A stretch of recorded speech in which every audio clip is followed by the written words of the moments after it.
This is Optimal Health Daily, episode 61, 2 Strategies to Overcome Overindulgence by Neghar Fonooni of negharfonooni.com.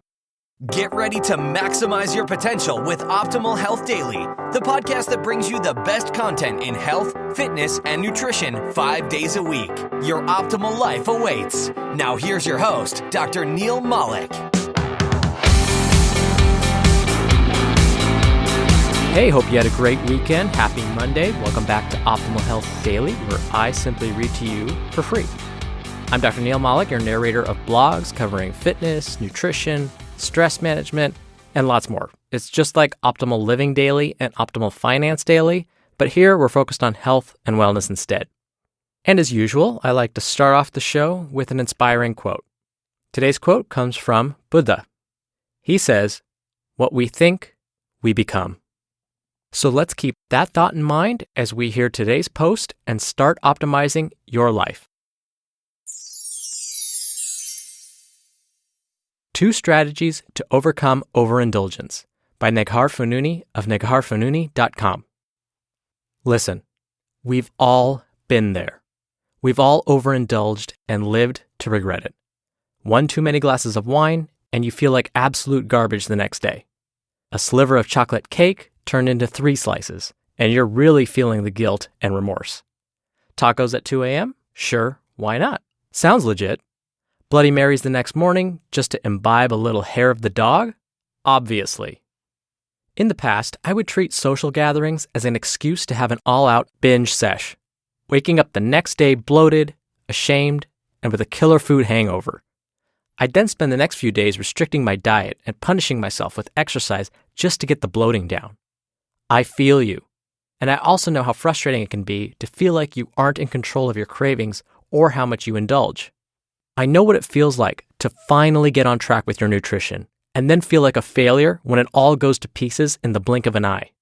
I work with clients regularly who are looking for moderation and balance, who want to put an end to the yo-yo cycle of binge, berate, restrict, repeat.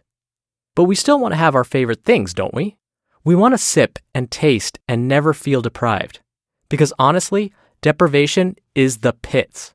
It almost always leads to backsliding and rebounding because willpower is finite and we can only restrict ourselves for so long. We want to indulge without the requisite guilt that comes along with it because if food is meant to be pleasurable, why should we feel so badly about it? I want you to eat whatever you want and never again feel shameful. Firstly, because shame over food, or really anything for that matter, is a wholly unproductive emotion, but also because there is a better way. We can learn how to eat for our palate and our physique, living a life of nutritional freedom and never again uttering the phrase, "I can't eat that." We can put an end to dieting forever by realizing that it isn't a trendy diet or brand new nutrition plan that's going to completely transform us. It's our mindset. Mindset can seem like a nebulous or intangible term, but it's pretty simple actually. Your mindset is essentially your perspective, the way you view your environment, and how you choose to perceive your world.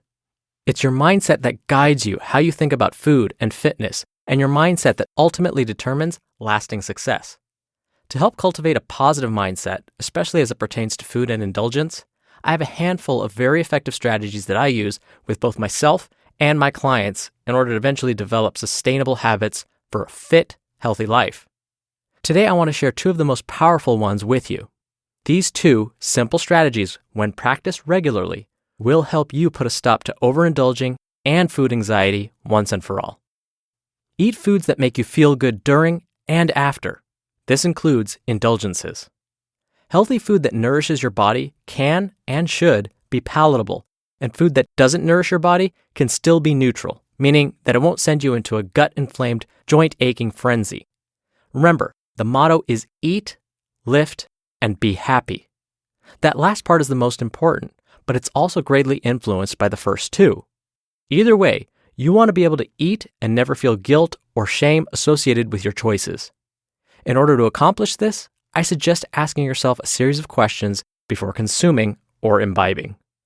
1. Does this food support my intentions for my body? If so, go for it. 2. If not, will I feel guilty about it later? If not, go for it. And 3. Will this food that doesn't support my intentions add to my experience in some significant way? If not, don't eat it. You get the idea. The point is to check in with yourself and hit the pause button before you go too far down the binge eating rabbit hole. Using this strategy will allow you to indulge intelligently and make mindful decisions, as opposed to mindlessly consuming whatever is in front of you. Use the first bite rule. The first sip of Sauvignon Blanc on a sunny summer patio that makes you go, ah. That first bite of a warm brownie sundae that makes you go, mmm. It's such a pleasurable experience. It's food and it's love and it's heaven. Food is meant to be enjoyed, but shouldn't we enjoy every bite as much as the first? In order to do this, you have to stop and check in with yourself after every bite, or sip in my case. Is it still amazing? Am I still really tasting this or just eating because it's there? This requires mindfulness, which is the ultimate goal when it comes to nutritional freedom.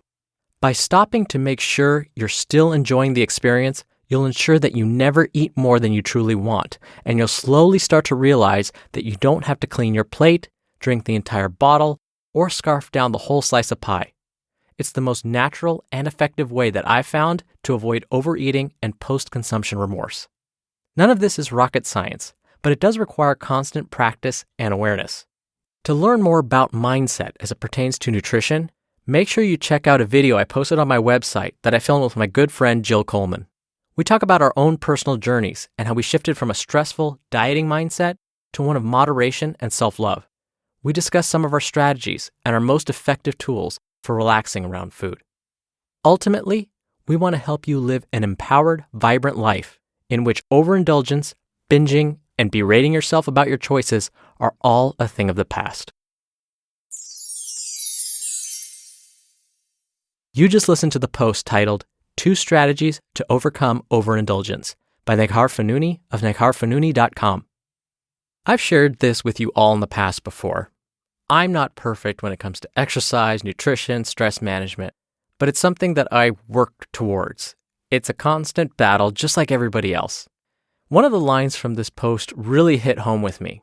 When Neghar mentioned, I know what it feels like to finally get on track with your nutrition and then feel like a failure when it all goes to pieces in the blink of an eye. No joke, this was maybe 4 or 5 years ago.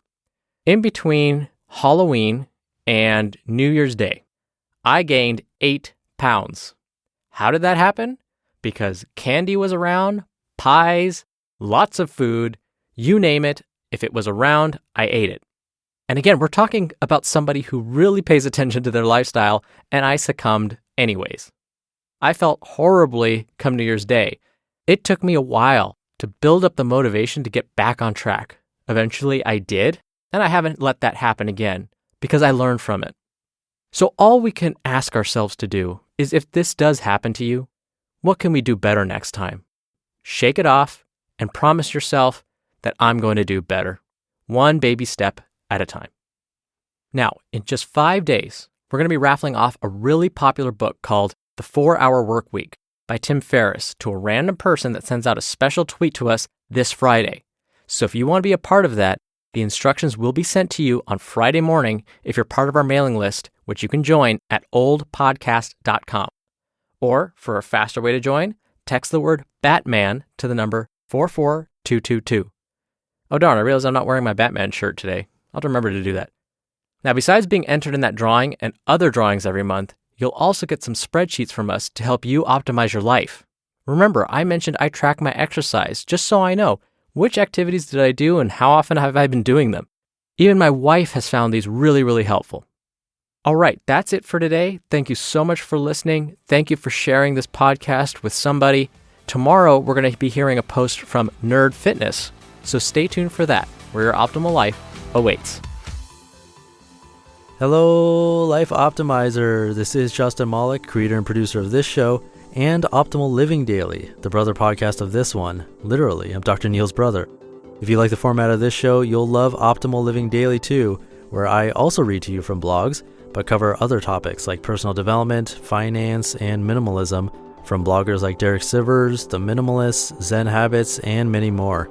So for more amazing content read to you for free, come subscribe to Optimal Living Daily too, and together we'll optimize your life. You've been listening to Optimal Health Daily. Be sure to hit the subscribe button to stay up to date on each new episode, and head to oldpodcast.com. That's oldpodcast.com for a free gift, as well as more actionable tips and resources to help you maximize your potential. Thanks for joining us, and remember, your optimal life awaits.